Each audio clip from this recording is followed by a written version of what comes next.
Raríssimas, raríssimos e raríssimas, bom dia, René de Paula Júnior falando aqui no Radinho de Pilha, 10 de julho de 2024, a construção aqui a todo vapor, máquinas infernais funcionando. E como é que eu começo o episódio de hoje? Ontem foi feriado, 9 de julho, certo? Aliás, eu tenho que confessar que eu sei muito pouco sobre a história da minha própria cidade, do meu próprio estado. Eu não tenho muita clareza do que aconteceu, né, na Revolução de 32. Aliás, é muito curioso porque agora mesmo, conferindo ali as coisas que eu tinha separado para conversar com vocês, tinha ali um episódio de uma série gringa de história falando sobre a Guerra Civil Brasileira, chamando a Revolução de 32 de Guerra Civil. E, aliás, a nomenclatura é interessante, né? Tem um artigo na Folha que eu vou compartilhar com vocês, tentando aí colocar, né, alguns aspectos um pouco mais polêmicos, mais interessantes da Revolução de 32, dizendo que quem chama a 32 de Revolução são os paulistas, né? As forças governistas chamavam da Guerra Paulista. Né? E é curioso porque quando eu assino o Estadão, assino a Folha, e o Estadão tem uma coisa muito interessante, que ele sempre tem ali um bloquinho que chama Há 100 anos, que ele chama a atenção para alguma notícia que saiu exatamente 100 anos atrás, não é? E de uns dias para cá, as notícias não poderiam deixar de ser, né, a confusão toda que estava acontecendo aqui em São Paulo, não em 32, né, mas em 1924, que aí eu sei menos ainda. Pelo que eu entendi, em 1924, um bando de milicos, tenentes, ou seja o que for, resolve se indispor com o governo central e simplesmente a população não está entendendo nada, eles pegam em armas e aí o governo federal bombardeia a cidade a esmo, né, disparando morteiros a quilômetros de distância, caindo em igreja, caindo em praça, matando população civil, né, o momento Putin da história brasileira.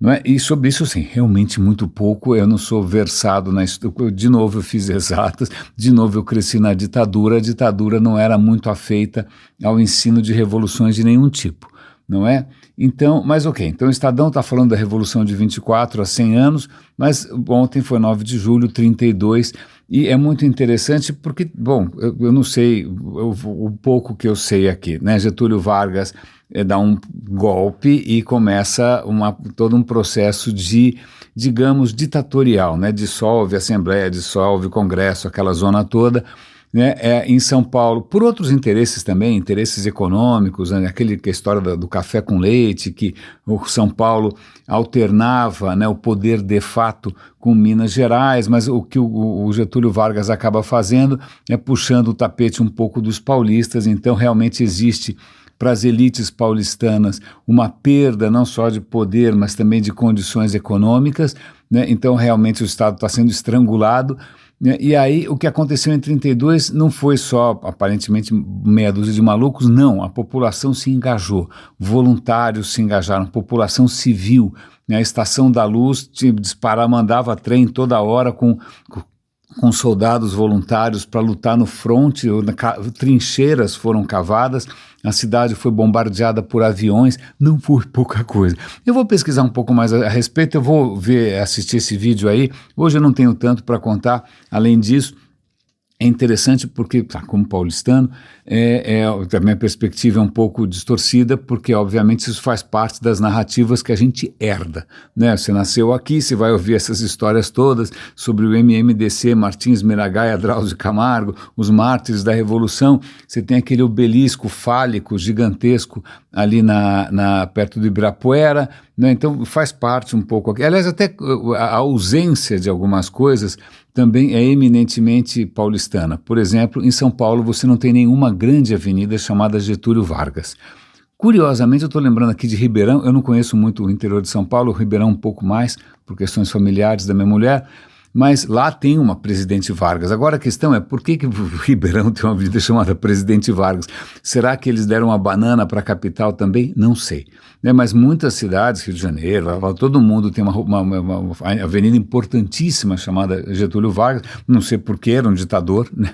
Era um militar golpista, não consigo entender. Aliás, a minha avó, que vem do interior, estou lembrando agora, a mãe do meu pai, adorava Getúlio, chamava do pai dos pobres, né? Praticamente alguma coisa, parece um Perón nacional, não é? Tem um partido também, o Partido Brizola também, não é essa história trabalhista? Pois bem, mas era um ditador, era um tirano, né? E aqui em São Paulo, Getúlio Vargas, se tiver uma ruazinha ou outra, quando muito, é isso aí. Né? Mas o que é interessante, o que eu não sabia, eu vou compartilhar o link com vocês, de um achado que me fez muito feliz, né? Eu lembro que um parente nosso aqui, uma vez me mostrou um livro que tinha sido publicado em 1954. 1954 é justamente o aniversário da fundação da cidade. A cidade foi nascida em 1554. Eu sei que em 1954 abundaram, né, comemorações cívicas, né, mas o que é interessante é que esse livro foi publicado com 200 fotos, entre aspas, artísticas, ou fotos um pouquinho mais elaboradas, para tentar fazer ali a Sinfonia de uma Metrópole. O título que eles mencionam ali não não sai do vácuo. Eu me lembro de um filme alemão da década de 20, um filme mudo, aliás, maravilhoso, chamado Berlim, Sinfonia de uma Metrópole. Vou ver se eu acho o link para dar para vocês, é um primor. Imagina, você consegue fazer uma sinfonia muda, né? Mas, pois bem, o livro é Sinfonia de uma Metrópole, ex-São Paulo, tem 200 fotos. Eu tinha visto isso uma vez, há 15, 20 anos, tinha escaneado algumas dessas fotos em baixa resolução, e eu sempre fiquei naquela, puxa, será que eu consigo encontrar? E eu encontrei num sebo, chegou aqui a cópia, e eu fiquei tão feliz que imediatamente eu preparei a câmera e tal, e fiz um vídeo folheando página por página do livro. Vou dar o link para vocês, as fotos são absolutamente maravilhosas, e naquele momento tem a foto de alguns personagens ali que eu não reconheci visualmente, mas depois eu entendi que um deles era Guilherme de Almeida, era um poeta, era um escritor bastante famoso.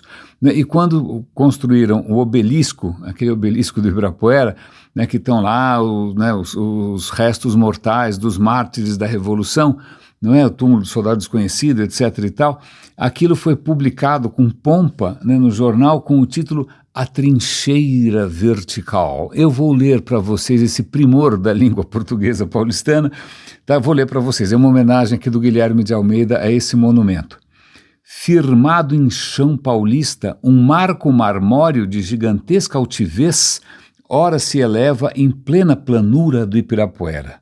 Dir-se-á que hoje, 9 de julho, é esse imenso fuste poliédrico, a ponta de um compasso naquele ponto fixado para circunscrever toda a nossa realidade geográfica, étnica, social, histórico, econômica, política, heróica, espiritual. São Paulo todo, de corpo e alma, ali se resume neste nosso dia. Por quê? Porque ali vão se empilhando as urnas nas quais depositamos os votos de confiança no nosso passado para o nosso futuro. E em cada 9 de julho, quando para a legítima defesa de ideais que estatuímos, do fundo da nossa consciência de povo livre, gritamos o nosso patético "de pé os mortos".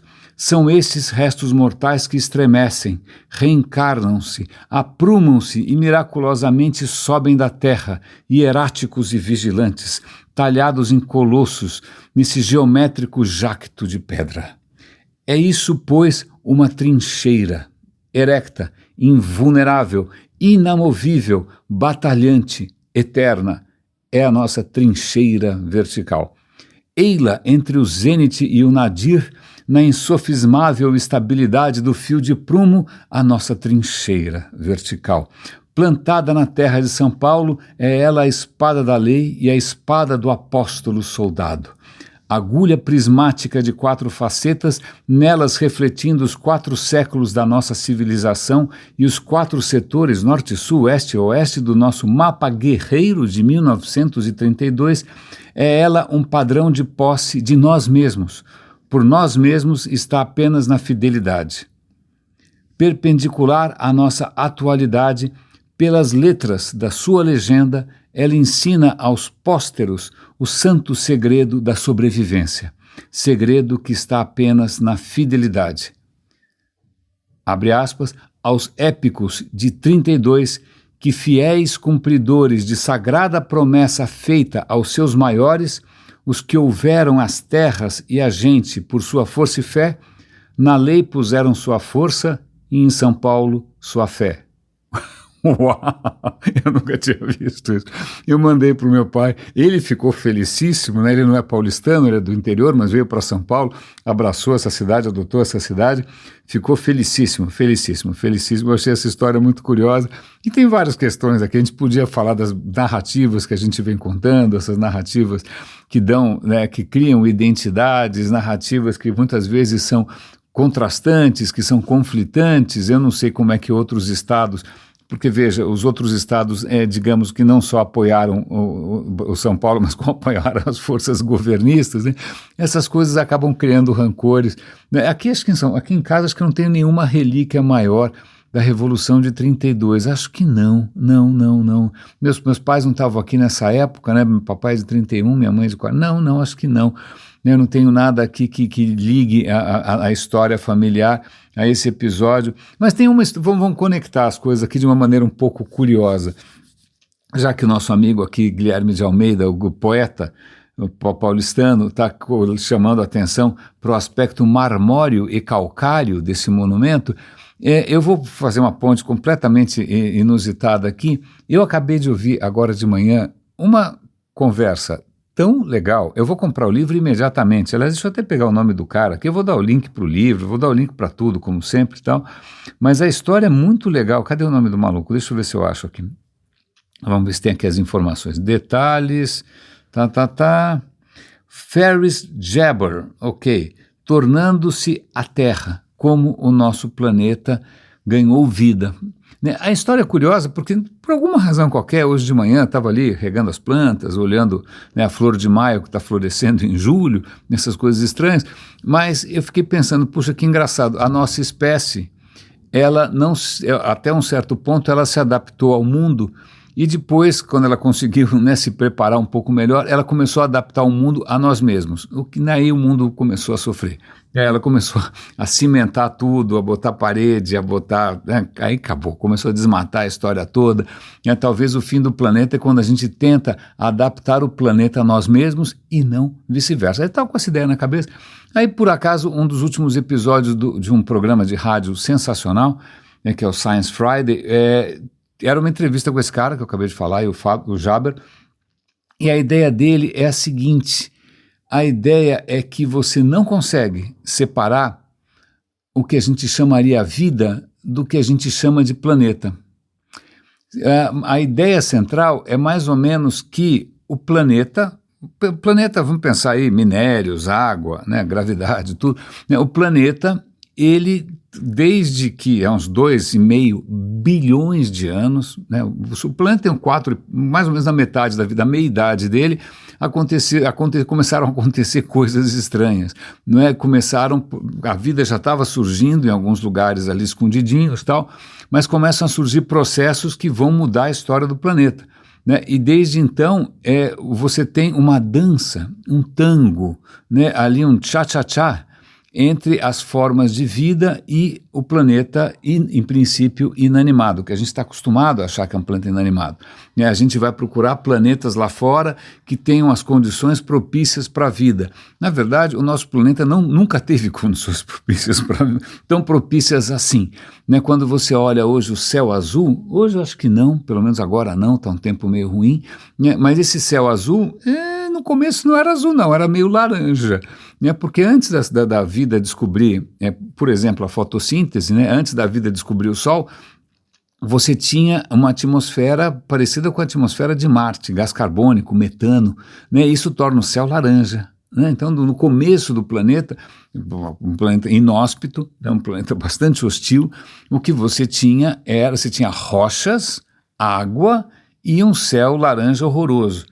Só que, por uma coincidência completamente insana, que a gente já comentou aqui, que de repente um cloroplasto engole, uma bactéria engole a outra, uma alga engole não sei quem e tal, surge essas cianobactérias, que são criaturas que estão ali na água dos oceanos, e essas criaturas descobrem como pegar a luz do sol e gerar oxigênio, e fazer fotossíntese. Aliás, O oxigênio é um subproduto, a bactéria não está interessada no oxigênio de maneira nenhuma, ela dispensa. Aliás, eu vou ter que mudar a minha piada preferida, porque toda vez que alguém me oferece vinho, eu não sou amigo do álcool, eu não gosto de álcool, às vezes, sei lá, um Prosecco ainda vai, mas saquei, mas não, álcool para mim provoca, não. E a desculpa que eu sempre dou, para não parecer indelicado com os anfitriões, e acabo sendo, claro, é que se a bactéria jogou isso fora, boa coisa não é, né?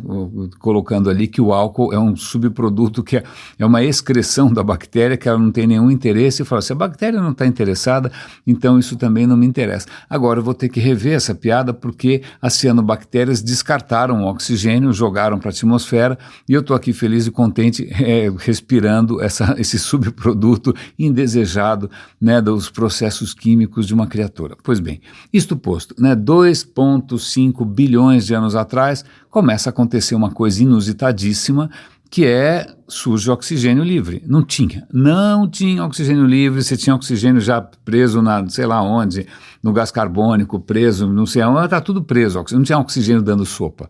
Né? É justamente na sopa desse oceano, que está fervilhando com essas cianobactérias, começa a surgir o oxigênio. Várias coisas acontecem. Em primeiro lugar, o céu só é azul porque a atmosfera foi mudada pelo oxigênio. Veja, a produção massiva, né, colossal, ao longo de milhões de anos dessas criaturas, e depois, lógico, quem vai fazer fotossíntese são as algas, e depois das algas quem vai fazer fotossíntese são as plantas. Na verdade, todo mundo continua fazendo fotossíntese até agora, né? Mas veja, isso mudou a atmosfera, o céu se tornou azul.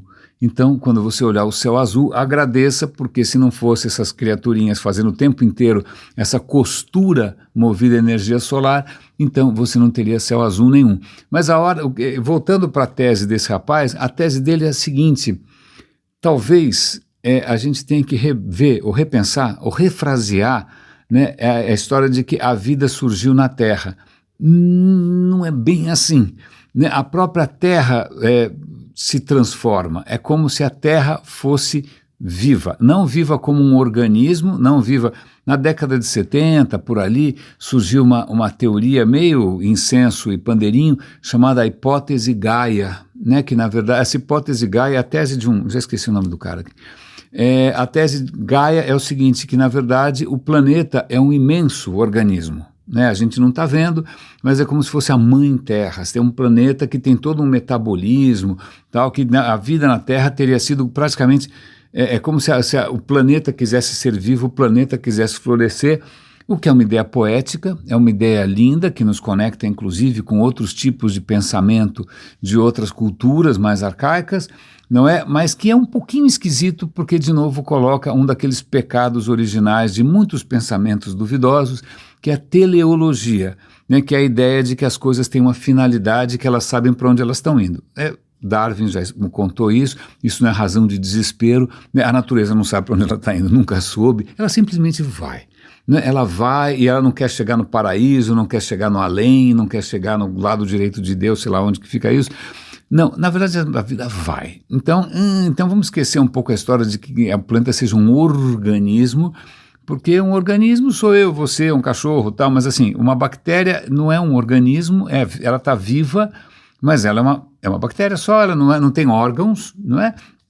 Então, mas voltando para a tese do cara, que também é muito poderosa, que não é menos poética, né, que não é menos provocativa que a história de Gaia, que acabou se dissolvendo em todo um papo de aranha, mas eu acho profundamente fecunda a ideia de que a Terra inteira é viva. A Terra inteira está cheia de vida, o planeta desenvolveu vida e o planeta vem se transformando. E não é só a questão da atmosfera, ele dá outros exemplos. Por exemplo, quer ver um exemplo um pouquinho mais, sei lá, visível? Estamos falando aqui do nosso obelisco, meio fálico, né, meio freudiano ali no Ibirapuera. Aquilo é feito de calcário, provavelmente, ou mármore. Se você olhar no microscópio, o calcário é o mármore. Se você olhar pensar naqueles paredões de pedra ali na costa da Inglaterra, em Dover, aqueles paredões brancos, ou o giz da professora, né, que escrevia na lousa quando você era criança, se você olhar no microscópio, aquilo está cheio de... Nossa, o que é aquilo? Né? Que parece umas estrelinhas, bom, em suma, tudo calcário, mármore, giz, tudo isso em grandíssima parte é feita de restos mortais de criaturas microscópicas. Você tinha no oceano criaturas minúsculas, a plâncton. Aí o cara está lá, plâncton, e ele resolve se proteger usando minerais. Então ele faz um exoesqueleto, ele dá uma de Robocop, de Homem de Ferro. Ele faz uma armadurinha. Essas criaturas existem até hoje. Né? Se você olhar lá, o plâncton está lá, você olha, pum, o cara tem uma armadura em volta. O que acontece quando eles morrem?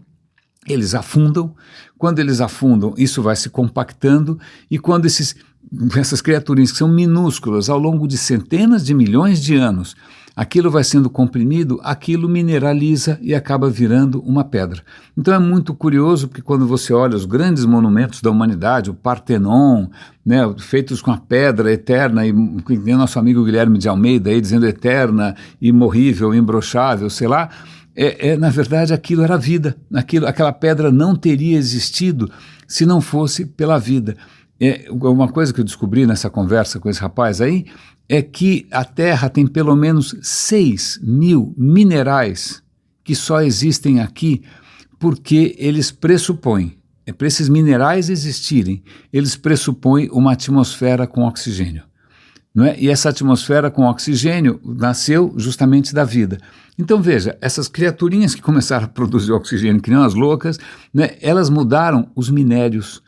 Até tem gente estudando ali se as próprias placas tectônicas, se a maneira como elas se deslocam não tem a ver com o trabalho colossal de inúmeros micro-organismos que criaram ali, que tornaram, né, a crosta terrestre um pouco diferente. E isso permitiu que a gente tivesse essas placas tectônicas indo de lá para cá.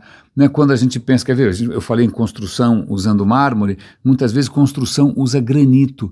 Granito é mais leve que o basalto, por isso que a gente encontra aqui o granito na superfície, porque ele flutua, quando está tudo derretido, né? O basalto é mais pesado, o granito é mais leve, ele flutua, né? Imagina, como se fosse uma nata de leite feita de pedra, né? Ele flutua. Talvez o granito só seja possível, porque ele é mais hidratado, por conta, de novo, do trabalho de inúmeras criaturas. Então veja, o próprio esqueleto da Terra, a própria dinâmica da crosta, talvez se deva ao trabalho incansável de formas de vida.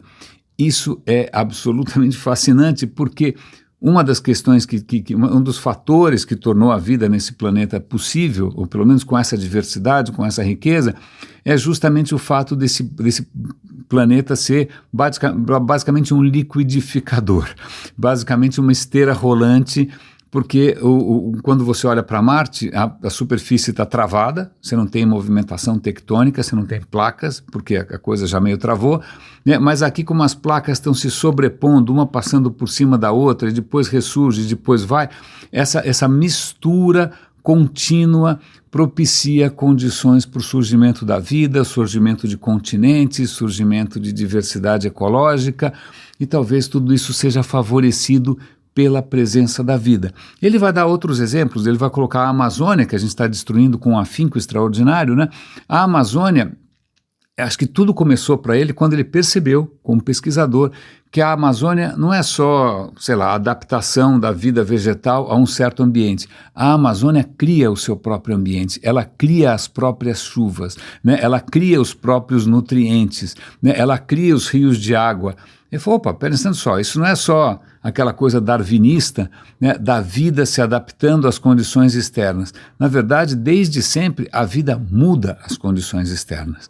A vida muda, e não só na floresta amazônica, ele visitou uma mina que acho que era uma antiga mina, não sei do que, as minas pira, mas era uma mina nos Estados Unidos que está lá, sei lá, 1,5 km de profundidade, foi abandonada, mas hoje é um laboratório de pesquisas, e o que eles descobriram que nessa profundidade brutal, né, que as paredes são de rocha, você tem formas de vida que não dependem do oxigênio, mas elas literalmente respiram pedra.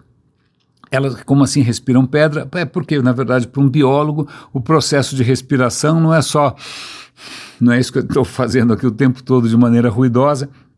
O processo de respiração é um tipo de reação química em que você fica jogando elétron de lá para cá. Não é? É o que a gente faz com o oxigênio, né? Mas existem outras criaturas que fazem essa mesma dança de elétron, puxa para cá, puxa para lá, fica aqui, faz aquilo, né, usando outras reações químicas, e essas reações químicas podem acontecer na ausência de oxigênio. Então tem formas de vida dentro, né, abaixo, a quilômetros de profundidade, que estão justamente mudando, né, puxando uns átomos daqui, uns metais dali, mudando, recompondo, promovendo o surgimento de novos tipos de minério. São formas de vida.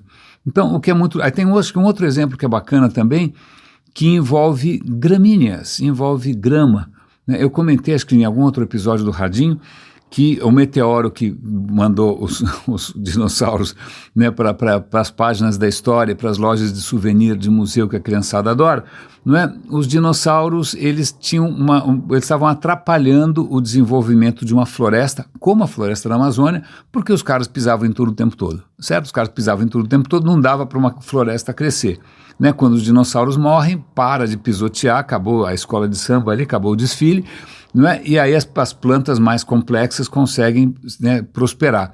Mas o que é interessante é que ele lembra de uma história parecida, mas de uma pesquisa que está sendo feita na Sibéria com relação aos mamutes, aquela megafauna que obviamente não existe mais porque a gente matou todos, é o que a gente sempre faz, não é mesmo? E o que acontece é o seguinte, eles estão percebendo que teve ali uma dança, um tango, né, ali um sexo entre esses grandes mamíferos que eram herbívoros que pastavam, né, e a história da grama. Né? Veja, quando existe grama, para essas criaturas é uma beleza, porque a grama é facinha de comer, é macia, ela cresce o tempo todo, ela se renova muito rápido, entendeu? É como se fosse um buffet de salada infinito. Né? Mas é aí que eles estão se adaptando à existência de grama? Não, esses mamíferos gigantes pisoteando a vegetação, eles atrapalham o crescimento de outras plantas e favorecem o quê? Né? Favorecem o crescimento da grama que eles vão comer. Não só, aí tem outras implicações e tal, mas é muito interessante, é como se na verdade os elefantes, mamutes, seja lá que diabo que tinha lá, bisão, tivessem justamente quase que cultivando o seu próprio almoço. Né? Então o que ele está tentando colocar aqui na nossa cabeça é que, não, chamar o planeta como um grande organismo, como se tivesse algum tipo de consciência planetária, não. Mas que a vida e o planeta são indissociáveis, né? Não existe vida sem o planeta e esse planeta não seria o que ele é sem a vida, isso é fundamental. Ainda mais porque, e aí, aliás, é um pensamento que eu acho que vale a pena até digerir isso de alguma maneira. Né?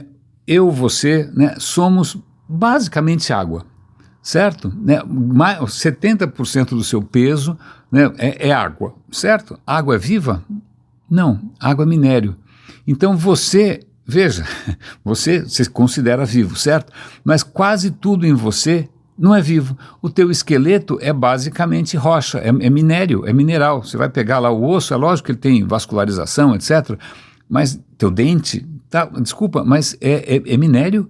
Aquilo é vivo, né? Teu dente se reproduz, né?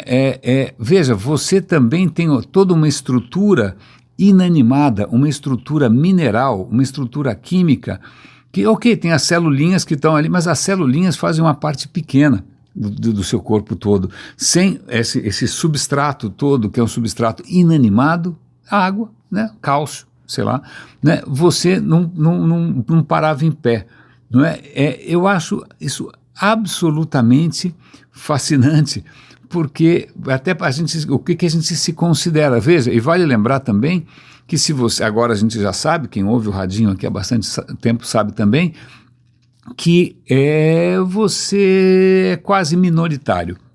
Né, dentro do que você poderia chamar de você, né, aquelas células que têm o DNA, que você, né, que fazem você quem você é, mais ou menos, você é quase uma minoria, porque nas suas vísceras você tem uma população que a gente chama de microbioma, que é colossal, que pode ser numericamente tão grande, ou maior, às vezes, 10 vezes maior, do que as suas próprias células. Então você é praticamente um planetinha. Você tem ali um solo, você tem os oceanos, você tem formas de vida, sem as quais você não existiria.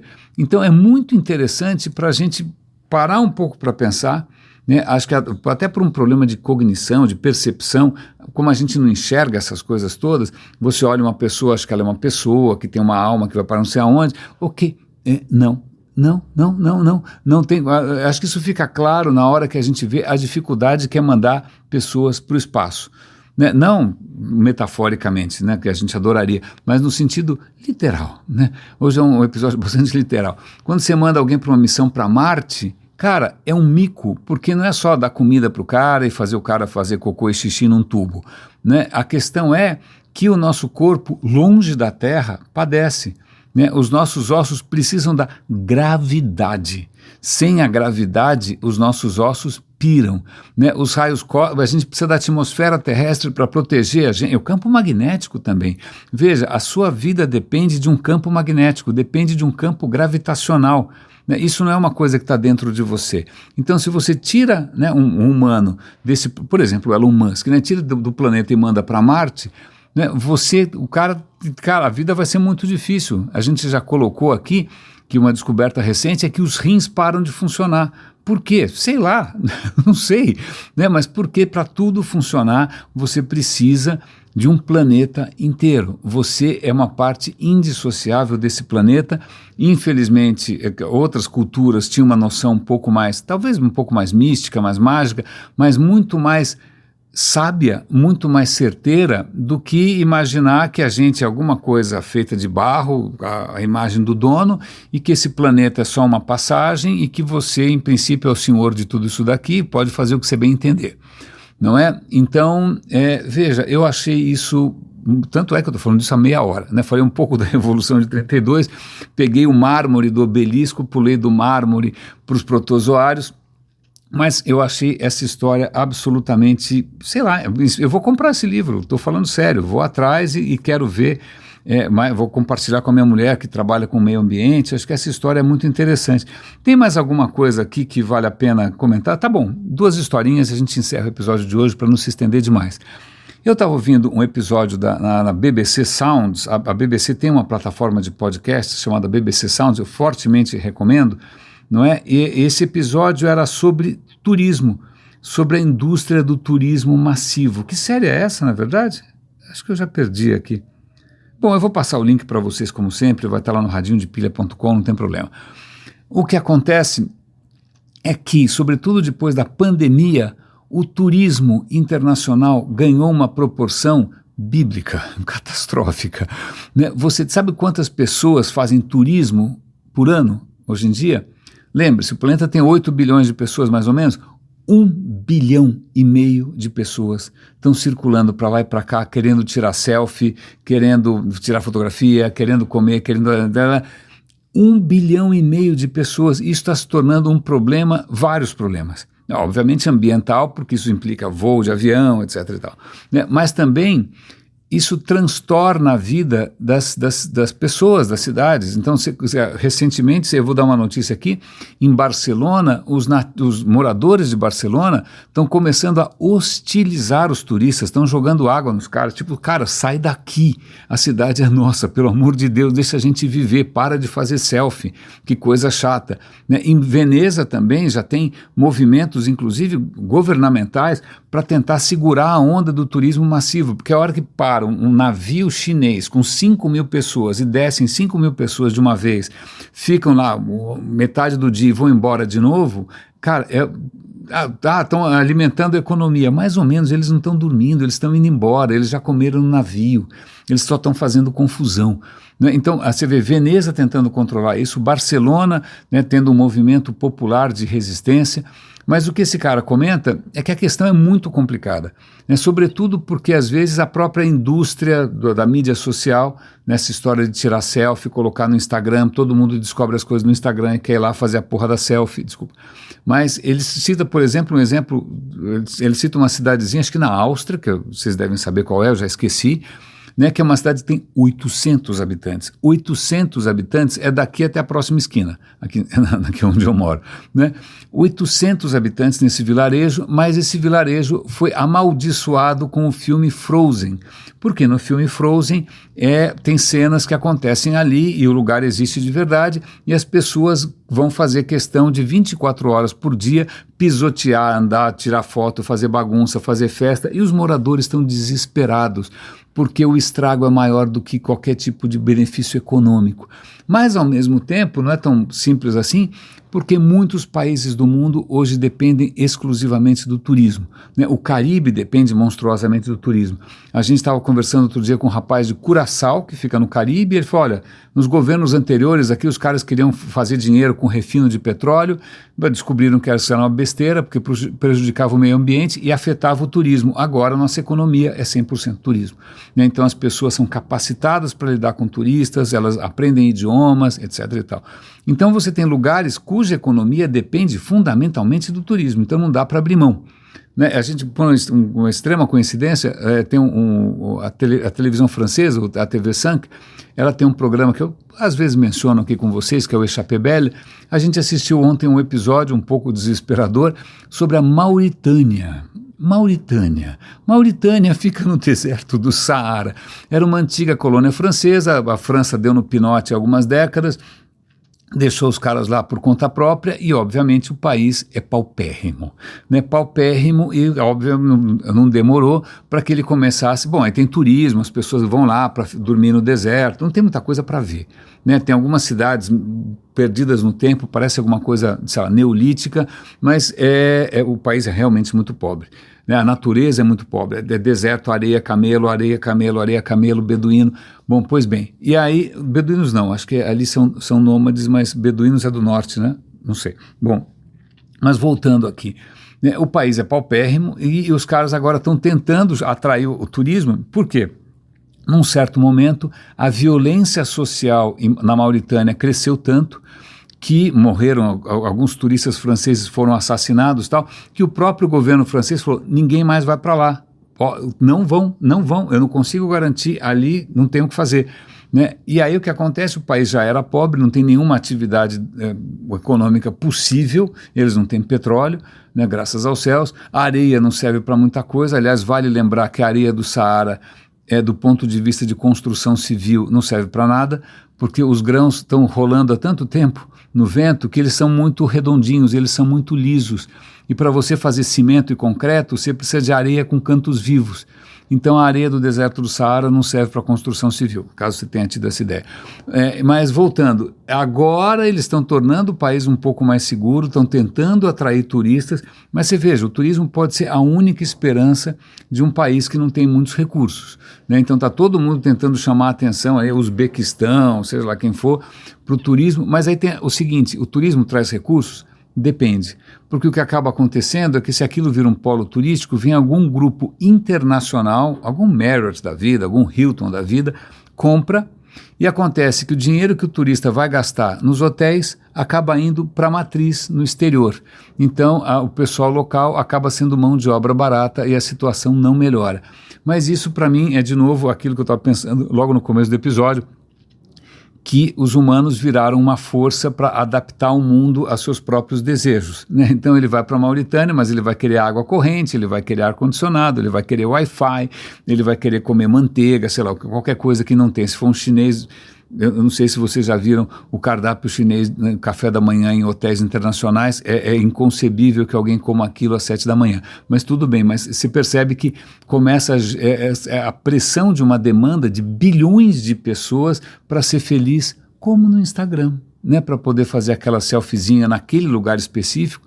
Eu vou ver se eu encontro aqui uma reportagem que mostra que no Japão tem uma cidadezinha ali que falou, cara, vocês não podem mais tirar foto aqui do Monte Fuji, porque todo mundo, o cara tira uma foto do Monte Fuji, aí as pessoas vêm no Instagram, querem fazer a mesma foto do Monte Fuji, e quando você vai ver uma reação em cadeia exponencial, e está todo mundo fazendo fila e enchendo o saco dos locais, né? E vale a pena lembrar que muitas vezes você tem atrito cultural. As pessoas não se comportam da maneira que um japonês se comporta, que um muçulmano se comporta, né? Vocês devem ter vivenciado isso, eu já vivenciei também, né? As pessoas se comportam muitas vezes no exterior como se elas estivessem no churras na laje, né? O que não é um comportamento razoável. Ufa, raríssimos, eu me empolguei, não imaginei que eu fosse falar tanto, não imaginei que alguns desses assuntos fossem render tanto, né? Mas cuidem-se. Amanhã devo ter notícias sobre... Na verdade, o que realmente está me deixando empolgado para amanhã é uma conversa do Steven Pinker com um jornalista sobre por que pessoas inteligentes acreditam em coisas estúpidas, o que realmente me intriga. Então espero que amanhã eu tenha uma resposta por que tanta gente que eu prezo, respeito e admiro acredita em coisa de louco, né? Mas cuidem-se, por favor, um grande abraço e até amanhã.